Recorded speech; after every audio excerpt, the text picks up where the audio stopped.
नमस्कार, मेरे YouTube channel पर आपका स्वागत है। आज हम सारणियन के बारे में चर्चा करेंगे और यह वीडियो समाजशास्त्र के विद्यार्थियों के साथ सामाजिक विज्ञान में शोध करने वाले विद्यार्थियों के लिए उपयोगी है।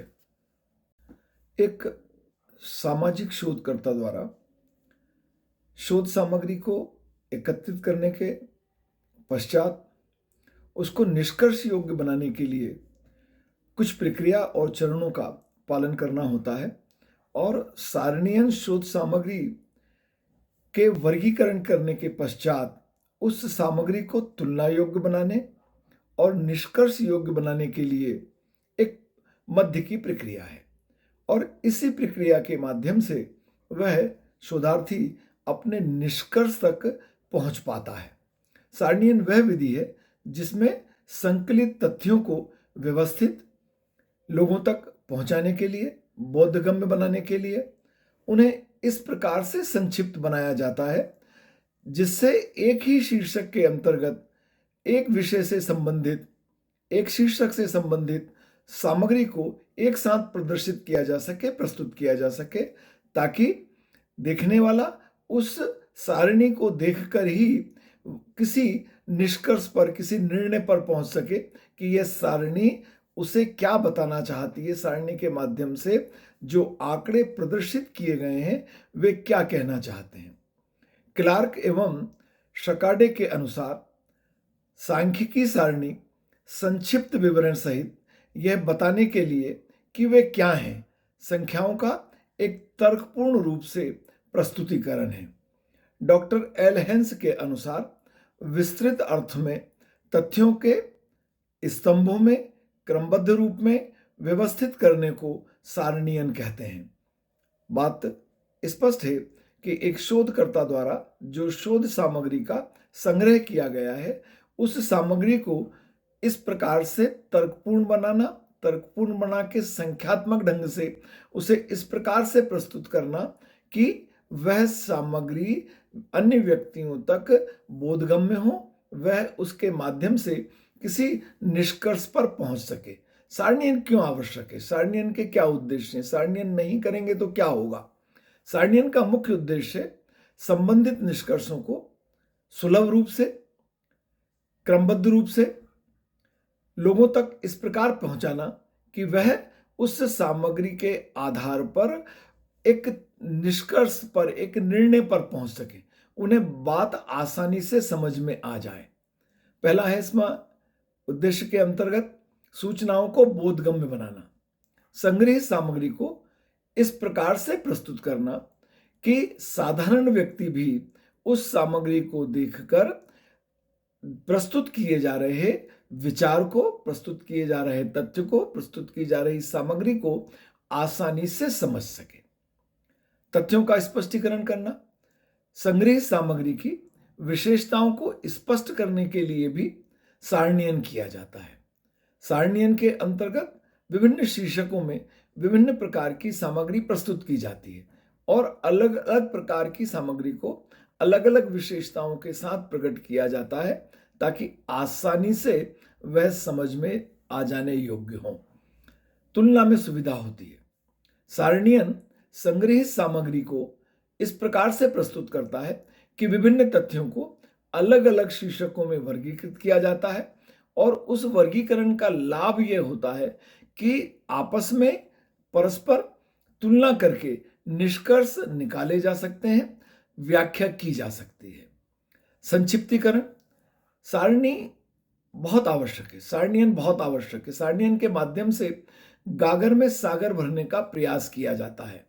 तथ्यों को छोटे रूप में प्रदर्शित किया जाता है, बोधगम्य बनाया जाता है, आसानी से समझने योग्य बनाया जाता है और इस प्रकार से एक छोटी सी सारणी के माध्यम से पूरी बात को स्पष्ट किया जा सकता है आसानी से। गागर में सागर भरने वाली बात सारणियन पर लागू होती है।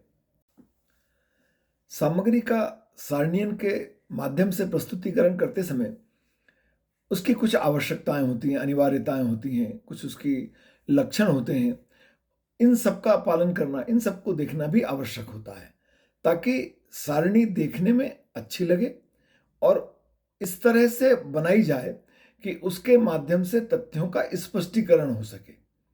तो कौन कौन सी आवश्यकताएं हैं? पहला है, सारणी आकर्षक दिखनी चाहिए, आकर्षक बननी चाहिए। उसकी आकृति, बनावट, उसमें बनाए गए खानों का अनुपात, संख्याओं को लिखने का ढंग, संख्याओं का अनुपात, यह सब आकर्षक होना चाहिए, जिससे व्यक्ति जो उसे देख रहा है उसे देखना अच्छा लगे, वह देखने के लिए प्रेरित हो, उसको पढ़ने और समझने के लिए प्रेरित हो। समुचित आकार, सारणी का आकार भी कागज के आकार के अनुरूप होना चाहिए। सारणी छोटी एवं गागर में सागर भरने वाली होनी चाहिए। अधिक जानकारी कम जगह पर, छोटी सारणी में अधिक जानकारी प्रस्तुत करने का प्रयास किया जाना चाहिए। सारणी तुलना की सुविधा प्रदान करने वाली होनी चाहिए, ताकि तथ्यों का जो प्रदर्शन आपने किया है उस प्रदर्शन के माध्यम से तथ्यों को आपस में देखकर, जोड़कर उनकी तुलना की जा सके और तुलना के माध्यम से यह समझा जा सके कि तथ्य क्या प्रदर्शित कर रहे हैं, क्या प्रदर्शित करना चाहते हैं।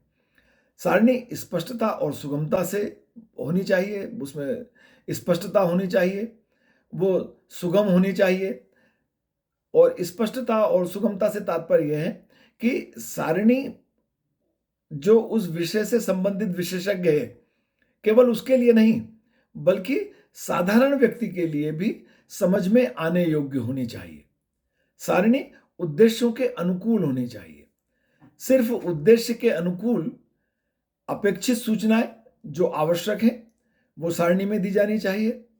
अनावश्यक सारणी में सामग्री का प्रदर्शन नहीं किया जाना चाहिए, क्योंकि अनावश्यक सूचनाएं जटिलता को बढ़ाती हैं। पर इस प्रक्रिया में इस बात का भी ध्यान रखना आवश्यक है कि महत्वपूर्ण सूचनाएं छूट ना जाएं। सारणी को निर्मित करते समय, बनाते समय सारणियन से संबंधित जो वैज्ञानिक विधि हैं उनका भी ध्यान रखा जाना आवश्यक है। क्रमबद्ध होनी चाहिए, वैज्ञानिक ढंग से बनाई जानी चाहिए, क्रमबद्ध रूप से एक के बाद एक तथ्यों का स्पष्टीकरण या प्रकटीकरण होना चाहिए। इस संबंध में जरोम हेरी के अनुसार एक उत्तम सारणी का निर्माण करने के लिए संख्या शास्त्री को इस बात की स्पष्ट जानकारी होनी चाहिए कि उसे कौन से तथ्यों को प्रदर्शित करना है, किन विशेषताओं को महत्व देना है तथा कौन कौन सी बातों पर विशेष बल देना है। साथ ही उसे सामग्री प्रस्तुत करने से संबंधित, सारणी निर्माण से संबंधित यांत्रिक तकनीकी की जानकारी भी होनी चाहिए। हार्पर का मत है कि सारणी की रचना करना अनेक प्रकार से एक कला है। केवल पंक्तियों तथा खानों को बना लेना मात्र पर्याप्त नहीं होता है।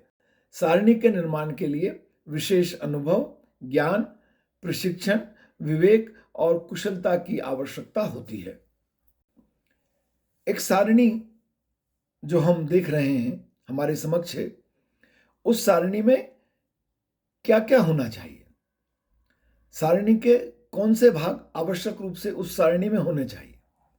उसमें सबसे प्रथम है सारणी का शीर्षक।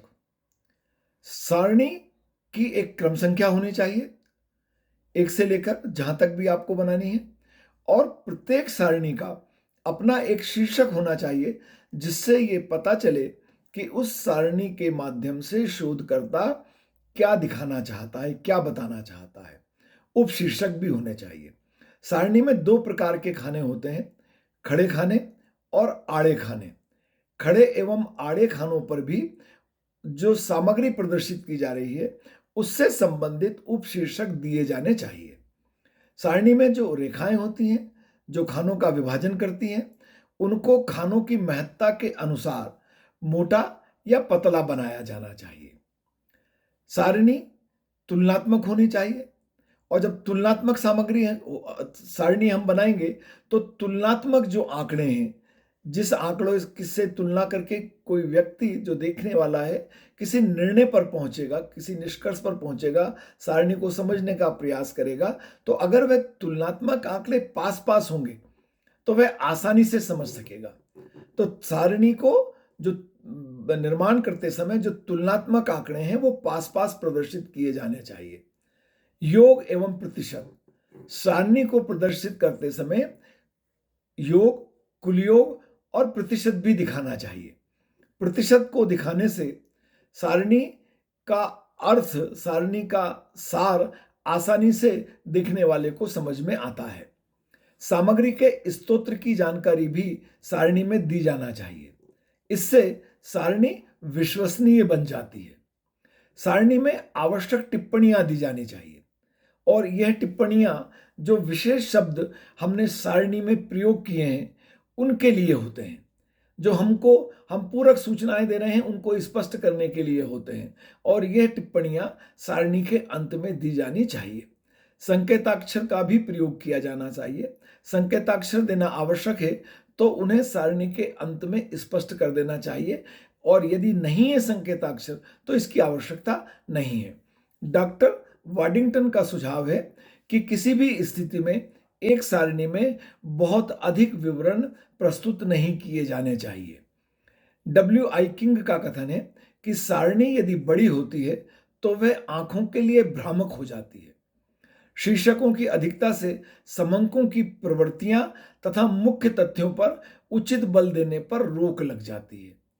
सब मिलाकर सार यह है कि सारणी के माध्यम से एक शोधकर्ता अपने निष्कर्षों को संक्षिप्त रूप में लोगों तक पहुंचाने का प्रयास करता है। इसलिए सारणी को इस प्रकार बनाया जाना चाहिए कि उससे जो सामग्री प्रदर्शित की जा रही है वह देखने वाले व्यक्ति को, जो बहुत पढ़ा लिखा भी नहीं है, जो उस विषय का विशेषज्ञ भी नहीं है, उसको भी वह सारणी अर्थपूर्ण होनी चाहिए, उसको भी उस सारणी से जानकारी प्राप्त हो जाना चाहिए। मेरा विश्वास है कि सारणियन से ये संबंधित जो वीडियो है वह समाजशास्त्र के विद्यार्थियों और समाज विज्ञान के अन्य विद्यार्थियों के लिए भी उपयोगी होगा। आप जानते हैं कि मेरे YouTube चैनल पर समाजशास्त्र विषय के अतिरिक्त पारिवारिक, सामाजिक और राष्ट्रीय महत्व के वीडियो देखने में आते हैं। यदि आपने मेरे चैनल को सब्सक्राइब नहीं किया है तो मैं आपसे चैनल को सब्सक्राइब करने का अनुरोध करता हूं। आपका बहुत धन्यवाद।